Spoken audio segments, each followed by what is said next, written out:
bienvenidos a su espacio Corona Libros Time.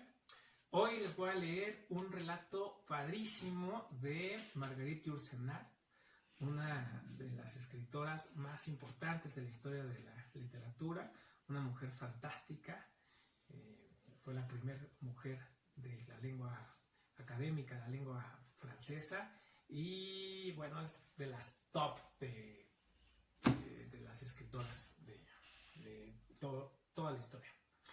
Este relato que les voy a leer viene en este libro titulado, es un compendio de cuentos orientales y se titula ¿Cómo se salvó Wang Fo? Y es padrísimo. El anciano pintor Wang Fo y su discípulo Ling erraban por los caminos del reino de Han. Avanzaban lentamente, pues Wang Fo se detenía durante la noche a contemplar los astros y durante el día a mirar las libélulas. No iban muy cargados, ya que Wang Fo amaba la imagen de las cosas y no las cosas en sí mismas, y ningún objeto del mundo le parecía digno de ser adquirido, a no ser pinceles, tarros de laca y rollos de seda o de papel de arroz. Eran pobres, pues Wang Fo trocaba sus pinturas por una ración de mijo y despreciaba las monedas de plata. Su discípulo Ling, doblándose bajo el peso de un saco lleno de bocetos, encorvaba respetuosamente la espalda como si llevara encima la bóveda celeste, ya que aquel saco, a los ojos de Ling, estaba lleno de montañas cubiertas de nieve, de ríos de primavera y del rostro de la luna de verano. Ling no había nacido para correr los caminos al lado de un anciano que se apoderaba de la aurora y apresaba el crepúsculo. Su padre era cambista de oro, su madre era la hija única de un comerciante de jade que le había legado sus bienes maldiciéndola por no ser un hijo. Ling había crecido en una casa donde la riqueza abolía las inseguridades. Aquella existencia, cuidadosamente resguardada, lo había vuelto tímido. Tenía miedo de los insectos, de la tormenta y del rostro de los muertos. Cuando cumplió 15 años, su padre le escogió una esposa y la eligió muy bella, pues la idea de la felicidad que proporcionaba a su hijo lo consolaba de haber llegado a la edad en que la noche solo sirve para dormir. La esposa de Ling era frágil como un junco, infantil como la leche, dulce como la saliva, salada como las lágrimas. Después de la boda, los padres de Ling llevaron su discreción hasta el punto de morirse y su hijo se quedó solo en su casa pintada de cinabrio, en compañía de su joven esposa que sonreía sin cesar y de un ciruelo que daba flores rosas cada primavera. Ling amó a aquella mujer de corazón límpido igual que se ama un espejo que no se empaña nunca o a un talismán que siempre nos protege. Acudía a las casas de té para seguir la moda y favorecía moderadamente a bailarinas y acróbatas. Una noche, en una taberna, tuvo por compañero de mesa a Wang Fo. El anciano había bebido para ponerse en un estado que le permitiera pintar con realismo a un borracho. Su cabeza se inclinaba hacia un lado, como si se esforzara por medir la distancia que separaba su mano de la taza. El alcohol de arroz desataba la lengua de aquel artesano taciturno, y aquella noche Wang hablaba como si el silencio fuera una pared y las palabras unos colores destinados a embadurnarla. Gracias a él, Ling conoció la belleza que reflejaban las caras de los bebedores, difuminadas por el humo de las bebidas calientes, el esplendor tostado de las carnes lamidas de una forma desigual por los lengüetazos del fuego, y el exquisito color de rosa de las manchas de vino esparcidas por los manteles como pétalos marchitos. Una ráfaga de viento abrió la ventana. El aguacero penetró en la habitación. Wang Fo se agachó para que Ling admirase la lívida veta del rayo y Ling, maravillado, dejó de tener miedo a las tormentas. Ling pagó la cuenta del viejo pintor. Como Wang Fo no tenía ni dinero ni morada, le ofreció humildemente un refugio. Hicieron juntos el camino. Ling llevaba un farol, su luz proyectaba en los charcos inesperados destellos. Aquella noche, Ling se enteró con sorpresa de que los muros de su casa no eran rojos, como él creía, sino que tenían el color de una naranja que se empieza a pudrir. En el patio, Wang Fo advirtió la forma delicada de un arbusto en el que nadie se había fijado hasta entonces y lo comparó a una mujer joven que dejara secar sus cabellos. En el pasillo, siguió con arrobo el andar vacilante de una hormiga a lo largo de las grietas de la pared y el horror que Ling sentía por aquellos bichitos se desvaneció. Entonces, comprendiendo que Wang Fo acababa de regalarle un alma y una percepción nuevas, Ling acostó respetuosamente al anciano en la habitación donde habían muerto sus padres. Hacía años que Wang Fo soñaba con hacer el retrato de una princesa de antaño tocando el laúd bajo un sauce. Ninguna mujer le parecía lo bastante irreal para servirle de modelo, pero Ling podía hacerlo, puesto que no era una mujer. Más tarde, Wang Fo habló de pintar a un joven príncipe tensando el arco al pie de un alto cedro. Ningún joven de la época actual era lo bastante irreal para servirle de modelo, pero Ling mandó a posar a su mujer bajo el ciruelo del jardín. Después, Wang Fo la pintó vestida de hada entre las nubes de poniente y la joven lloró, pues aquello era un presagio de muerte. Desde que Ling prefería los retratos que le hacía Wang Fo a ella misma, su rostro se marchitaba como la flor que lucha con el viento con las lluvias del verano. Una mañana la encontraron colgada de las ramas del ciruelo rosa. Las puntas de la bufanda de seda que la estrangulaba flotaban al viento mezcladas con sus cabellos. Parecía aún más esbelta que de costumbre y tan pura como las beldades que cantan los poetas de tiempos pasados. Wang Fo la pintó por última vez, pues les gustaba ese color verdoso que adquiere el rostro de los muertos. Su discípulo Ling desleía los colores y este trabajo exigía tanta aplicación que se olvidó de verter unas lágrimas. Ling vendió sucesivamente sus esclavos, sus jades y los peces de su estanque para proporcionarle al maestro tarros de tinta púrpura que venían de Occidente.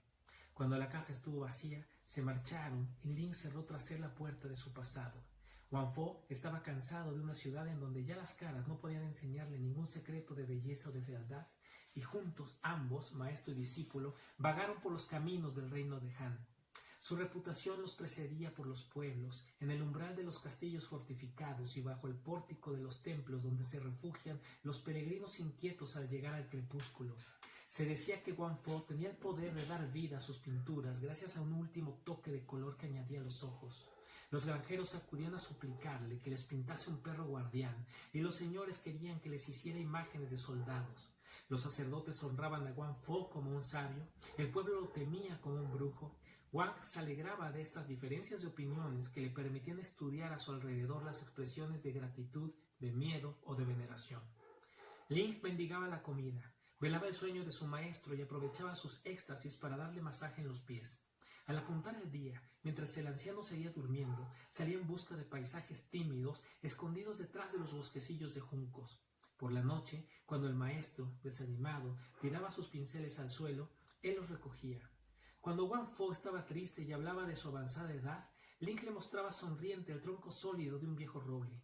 Cuando Wang Fo estaba alegre y soltaba sus chanzas, Ling fingía escucharlo humildemente. Un día, al atardecer, llegaron a los arrabales de la ciudad imperial y Ling buscó para Wang Fo un albergue donde pasar la noche. El anciano se envolvió en sus harapos y Ling se acostó junto a él para darle calor, pues la primavera acababa de llegar y el suelo de barro estaba helado aún. Al llegar el alba, unos pesados pasos resonaron por los pasillos de la posada. Se oyeron los susurros amedrentados del posadero y unos gritos de mando proferidos en lengua bárbara. Ling se estremeció, recordando que el día anterior había robado un pastel de arroz para la comida del maestro. No puso en duda que venían a arrestarlo y se preguntó quién ayudaría mañana a Wang Fo a vadear el próximo río. Entraron los soldados provistos de faroles. La llama, que se filtraba a través del papel de colores, ponía luces rojas y azules en sus cascos de cuero. La cuerda de un arco vibraba en sus hombros y de repente los más feroces rugían sin razón alguna. Pusieron su pesada mano en la nuca de Wang Fo, que no pudo evitar fijarse en que sus mangas no hacían juego con el color de sus abrigos. Ayudado por sus discípulos, Wang Fo siguió a los soldados, tropezando por unos caminos. Ayudado por su discípulo, Wang Fo siguió a los soldados, tropezando por unos caminos desiguales. Los transeúntes, agrupados, se mofaban de aquellos dos criminales a quienes probablemente iban a decapitar. A todas las preguntas que hacía Wang, los soldados contestaban con una mueca salvaje. Sus manos atadas le dolían y Ling, desesperado, miraba a su maestro sonriendo, lo que era para él una manera más tierna de llorar. Llegaron a la puerta del Palacio Imperial, cuyos muros color violeta se erguían en pleno día como un trozo de crepúsculo. Los soldados obligaron a Wang Fo a franquear innumerables salas cuadradas o circulares, cuya forma simbolizaba las estaciones, los puntos cardinales, lo masculino y lo femenino, la longevidad, las prerrogativas del poder. Las puertas giraban sobre sí mismas mientras emitían una nota de música, y su disposición era tal que podía recorrerse toda la gama al atravesar el palacio de levante a poniente. Todo se concertaba para dar idea de un poder y de unas sutilezas sobrehumanas, y se percibía que las más ínfimas órdenes que allí se pronunciaban debían de ser definitivas y terribles como la sabiduría de los antepasados. Finalmente, el aire se enrareció. El silencio se hizo tan profundo que ni un torturado se hubiera atrevido a gritar. Un eunuco levantó una cortina, los soldados temblaron como mujeres, y el grupito entró en la sala en donde se hallaba el Hijo del Cielo sentado en su trono. Era una sala desprovista de paredes, sostenida por unas macizas columnas de piedra azul.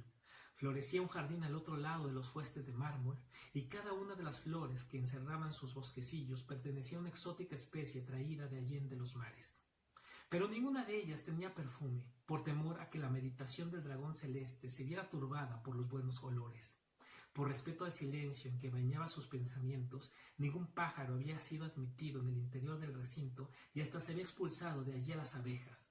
Un alto muro separaba el jardín del resto del mundo, con el fin de que el viento, que pasa sobre los perros reventados y los cadáveres de los campos de batalla, no pudiera permitirse ni rozar siquiera la manga del emperador. El maestro celeste se hallaba sentado en un trono de jade y sus manos estaban arrugadas como las de un viejo, aunque apenas tuviera 20 años. Su traje era azul para simular el invierno y verde para recordar la primavera. Su rostro era hermoso, pero impasible como un espejo colocado a demasiada altura y que no reflejara más que los astros o el implacable cielo. A su derecha tenía el ministro de los placeres perfectos y a su izquierda el consejero de los tormentos justos. Como sus cortesanos, alineados al pie de las columnas, aguzaban el oído para recoger la menor palabra que de sus labios escapara, había adquirido la costumbre de hablar siempre en voz baja. Dragón celeste, dijo Guangfo, prosternándose. Soy viejo, soy pobre y soy débil. Tú eres como el verano, yo soy como el invierno. Tú tienes 10.000 vidas, yo no tengo más que una y pronto acabará. ¿Qué te he hecho yo? Han atado mis manos que jamás te hicieron daño alguno. Y tú me preguntas qué es lo que me has hecho, viejo Guangfo, dijo el emperador. Su voz era tan melodiosa que daban ganas de llorar. Levantó su mano derecha, que los reflejos del suelo de jade transformaban en glauca como una planta submarina, y Guangfo, maravillado por aquellos dedos tan largos y delgados, trató de hallar en sus recuerdos si alguna vez había hecho del emperador o de sus ascendientes un retrato tan mediocre que mereciese la muerte. Mas era poco probable, pues Guangfo, hasta aquel momento, apenas había pisado la corte de los emperadores, prefiriendo siempre las chozas de los granjeros o en las ciudades los arrabales de las cortesanas y las tabernas del muelle en las que disputan los estibadores. «Me preguntas lo que me has hecho, viejo Guangfo», prosiguió el emperador, inclinando su cuello delgado hacia el anciano que lo escuchaba. «Voy a decírtelo. Pero como el veneno ajeno no puede entrar en nosotros, sino por nuestras 9 aberturas, para ponerte en presencia de tus culpas, deberé recorrer los pasillos de mi memoria y contarte toda mi vida. Mi padre había reunido una colección de tus pinturas en la estancia más escondida de palacio, pues sustentaba la opinión de que los personajes de los cuadros deben ser sustraídos a las miradas de los profanos, en cuya presencia no pueden bajar los ojos. En aquellas salas me educaron a mí, viejo Guangfo, ya que habían dispuesto una gran soledad a mi alrededor para permitirme crecer. Con objeto de evitarle a mi candor las salpicaduras humanas, habían alejado de mí las agitadas olas de mis futuros súbditos, y a nadie se le permitía pasar ante mi puerta, por miedo a que la sombra de aquel hombre o mujer se extendiera hacia mí. Los pocos y viejos servidores que se me habían concedido se mostraban lo menos posible. Las horas daban vueltas en círculo, los colores de tus cuadros se reavivaban con el alba y palidecían con el crepúsculo. Por las noches yo los contemplaba cuando no podía dormir, y durante 10 años consecutivos estuve mirándolos todas las noches. Durante el día, sentado en una alfombra cuyo dibujo me sabía de memoria, reposando la palma de mis manos vacías en mis rodillas de amarilla seda, soñaba con los goces que me proporcionaría el porvenir. Me imaginaba el mundo con el país de Han en medio, semejante al llano, monótono y hueco de la mano surcada por las líneas fatales de los 5 ríos. A su alrededor, el mar donde nacen los monstruos, y más lejos aún, las montañas que sostienen el cielo. Y para ayudarme a imaginar todas esas cosas, yo me valía de tus pinturas. Me hiciste creer que el mar se parecía a la vasta capa de agua extendida en tus telas, tan azul que una piedra al caer no puede por menos de convertirse en zafiro, que las mujeres se abrían y se cerraban como las flores, semejantes a las criaturas que avanzan, empujadas por el viento, por los senderos de tus jardines, y que los jóvenes guerreros de delgada cintura que velan en las fortalezas de las fronteras eran como flechas que podían traspasarnos el corazón. A los 16 años vi abrirse las puertas que me separaban del mundo. Subí a la terraza del palacio para mirar las nubes, pero eran menos hermosas que las de tus crepúsculos. Pedí mi litera, sacudido por los caminos, cuyo barro y piedras yo no había visto. Recorrí las provincias del imperio, sin hallar tus jardines llenos de mujeres parecidas a luciérnagas, aquellas mujeres que tú pintabas y cuyo cuerpo es como un jardín. Los guijarros de las orillas me asquearon de los océanos. La sangre de los ajusticiados es menos roja que la granada que se ve en tus cuadros. Los parásitos que hay en los pueblos me impiden ver la belleza de los arrozales. La carne de las mujeres vivas me repugna tanto como la carne muerta que cuelga de los ganchos en las carnicerías, y la risa soez de mis soldados me da náuseas. Me has mentido, Wang Fo, viejo impostor. El mundo no es más que un amasijo de manchas confusas, lanzadas al vacío por un pintor insensato, borradas sin cesar por nuestras lágrimas. El reino de Han no es el más hermoso de los reinos, y yo no soy el emperador. El único imperio sobre el que vale la pena reinar es aquel donde tú penetras, viejo Wang Fo, por el camino de las 1000 curvas y de los 10.000 colores. Solo tú reinas en paz sobre unas montañas cubiertas por una nieve que no puede derretirse y sobre unos campos de narcisos que nunca se marchitan. Y por eso, Wang Fo, he buscado el suplicio que iba a reservarte, a ti cuyos sortilegios han hecho que me asquee de cuanto poseo y me han hecho desear lo que jamás podré poseer. Y para encerrarte en el único calabozo de donde no vas a poder salir, he decidido que te quemen los ojos, ya que tus ojos, Wang Fo, son las 2 puertas mágicas que abren tu reino. Y puesto que tus manos son los 2 caminos, divididos en 10 bifurcaciones que te llevan al corazón de tu imperio, he dispuesto que te corten las manos. ¿Me has entendido, viejo Wang Fo? Al escuchar esta sentencia, el discípulo Lin se arrancó del cinturón un cuchillo mellado y se precipitó sobre el emperador. 2 guardias lo apresaron. El hijo del cielo sonrió y añadió con un suspiro: y te odio también, viejo Wang Fo, porque has sabido hacerte amar. Maten a ese perro. Lin dio un salto para evitar que su sangre manchase el traje de su maestro. Uno de los soldados levantó el sable y la cabeza de Lin se desprendió de su nuca, semejante a una flor tronchada. Los servidores se llevaron los restos y Wang Fo, desesperado, admiró la hermosa mancha escarlata que la sangre de su discípulo dejaba en el pavimento de piedra verde. El emperador hizo una seña y 2 eunucos limpiaron los ojos de Wang Fo. «Óyeme, viejo Wang Fo», dijo el emperador, «seca tus lágrimas, pues no es el momento de llorar. Tus ojos deben permanecer claros, con el fin de que la poca luz que aún les queda no se empañe con tu llanto, ya que no deseo tu muerte, solo por rencor, ni solo por crueldad quiero verte sufrir. Tengo otros proyectos, viejo Wang Fo. Poseo, entre la colección de tus obras, una pintura admirable en donde se reflejan las montañas, el estuario de los ríos y el mar, infinitamente reducidos, es verdad, pero con una evidencia que sobrepasa la de los objetos mismos, como las figuras que se miran a través de una esfera. Pero esta pintura se halla inacabada, Wang Fo, y tu obra maestra no es más que un esbozo. Probablemente, en el momento en que la estabas pintando, sentado en un valle solitario, te fijaste en un pájaro que pasaba, o en un niño que perseguía al pájaro, y el pico del pájaro, las mejillas del niño te hicieron olvidar los párpados azules de las olas. No has terminado las franjas del manto del mar, ni los cabellos de las algas de las rocas, Wang Fo. Quiero que dediques las horas de luz que aún te quedan a terminar esa pintura, que encerrará de esta suerte los últimos secretos acumulados durante tu larga vida. No que me cabe duda de que tus manos, tan próximas a caer, temblarán sobre la seda y el infinito penetrará en tu obra por esos cortes de la desgracia. Ni que me cabe duda de que tus ojos, tan cerca de ser aniquilados, descubrirán unas relaciones al límite de los sentidos humanos. Tal es mi proyecto, viejo Wang Fo, y puedo obligarte a realizarlo. Si te niegas, antes de cegarte quemaré todas tus obras y entonces serás como un padre cuyos hijos han sido todos asesinados y destruidas sus esperanzas de posteridad.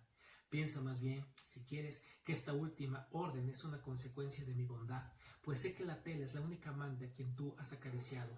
Y ofrecerte unos pinceles, unos colores y tinta para ocupar tus últimas horas es lo mismo que darle a una ramera como limosna a un hombre que va a morir. A una seña del dedo meñique del emperador, 2 eunucos trajeron respetuosamente la pintura inacabada donde Wang Fo había trazado la imagen del cielo y del mar. Wang Fo se secó las lágrimas y sonrió, pues aquel apunte le recordaba su juventud. Todo en él atestiguaba una frescura de alma a la que ya Wang Fo no podía aspirar, pero le faltaba, no obstante, algo, pues en la época en la que la había pintado Wang, todavía no había contemplado lo bastante las montañas, ni las rocas que bañan en el mar sus flancos desnudos, ni tampoco se había empapado lo suficiente de la tristeza del crepúsculo. Wang Fo eligió uno de los pinceles que le presentaba un esclavo y se puso a extender sobre el mar inacabado amplias pinceladas de azul. Un eunuco en cuclillas a sus pies desleía los colores, hacía esta tarea bastante mal y más que nunca Wang Fo echó de menos a su discípulo Ling. Wang empezó por teñir de rosa la punta del ala de una nube posada en una montaña. Luego añadía a la superficie del mar unas pequeñas arrugas que no hacían sino acentuar la impresión de su serenidad. El pavimento de jade se iba poniendo singularmente húmedo, pero Wang Fo, absorto en su pintura, no advertía que estaba trabajando sentado en el agua. La frágil embarcación, agrandada por las pinceladas del pintor, ocupaba ahora todo el primer plano del rollo de seda. El ruido acompasado de los remos se elevó de repente en la distancia, rápido y ágil como un batir de alas. El ruido se fue acercando, llenó suavemente toda la sala y luego cesó. Unas gotas temblaban, inmóviles, suspendidas de los remos del barquero. Hacía mucho tiempo que el hierro al rojo vivo destinado a quemar los ojos de Wang se había apagado en el brasero del verdugo. Con el agua hasta los hombros, los cortesanos, inmovilizados por la etiqueta, se alzaban sobre la punta de los pies. El agua llegó por fin a nivel del corazón imperial. El silencio era tan profundo que hubiera podido oírse caer las lágrimas. Era Ling, en efecto. Llevaba puesto su traje viejo de diario y su manga derecha aún llevaba la huella de un enganchón que no había tenido tiempo de coser aquella mañana antes de la llegada de los soldados. Pero lucía alrededor del cuello una extraña bufanda roja. Wang Fo le dijo dulcemente mientras continuaba pintando: «Te creía muerto». «Estando vos vivo», dijo respetuosamente Ling, «¿cómo podría yo morir?». Y ayudó al maestro a subir a la barca. El techo de jade se reflejaba en el agua, de suerte que Ling parecía navegar por el interior de una gruta. Las trenzas de los cortesanos sumergidos ondulaban en la superficie como serpientes y la cabeza pálida del emperador flotaba como un loto. «Mira, discípulo mío», dijo melancólicamente Wang Fo, «esos desventurados van a perecer si no lo han hecho ya. Yo no sabía que había bastante agua en el mar para ahogar a un emperador. ¿Qué podemos hacer?». «No temas nada, maestro», murmuró el discípulo. «Pronto se hallarán a pie enjuto y ni siquiera recordarán haberse mojado las mangas. Tan solo el emperador conservará en su corazón un poco de amargor marino. Estas gentes no están hechas para perderse por el interior de una pintura». Y añadió: «La mar está tranquila y el viento es favorable. Los pájaros marinos están haciendo sus nidos. Partamos, maestro, al país de más allá de las olas». «Partamos», dijo el viejo pintor. Wang Fo cogió el timón y Ling se inclinó sobre los remos. La cadencia de los mismos llenó de nuevo toda la estancia, firme y regular como el latido de un corazón. El nivel del agua iba disminuyendo insensiblemente en torno a las grandes rocas verticales que volvían a ser columnas. Muy pronto, tan solo unos cuantos charcos brillaron en las depresiones del pavimento de jade. Los trajes de los cortesanos estaban secos, pero el emperador conservaba algunos copos de espuma en la orla de su manto. El rollo de seda pintado por Wang Fo permanecía sobre una mesita baja. Una barca ocupaba todo el primer término. Se alejaba poco a poco, dejando tras ella un delgado surco que volvía a cerrarse sobre el mar inmóvil. Ya no se distinguía el rostro de los dos hombres sentados en la barca, pero aún podía verse la bufanda roja de Ling y la barba de Wang Fo que flotaba al viento. La pulsación de los remos fue debilitándose y luego cesó, borrada por la distancia. El emperador, inclinado hacia adelante, con la mano a modo de visera delante de los ojos, contemplaba alejarse la barca de Wang Fo, que ya no era más que una mancha imperceptible en la palidez del crepúsculo. Un vaho de oro se elevó, desplegándose sobre el mar. Finalmente, la barca viró en derredor a una roca que cerraba la entrada al alta mar. Cayó sobre ella la sombra del acantilado. Borróse el surco de la desierta superficie y el pintor Wang Fo y su discípulo Ling desaparecieron para siempre en aquel mar de jade azul que Wang Fo acababa de inventar. ¡Qué maravilla de relato! Ojalá que les haya gustado.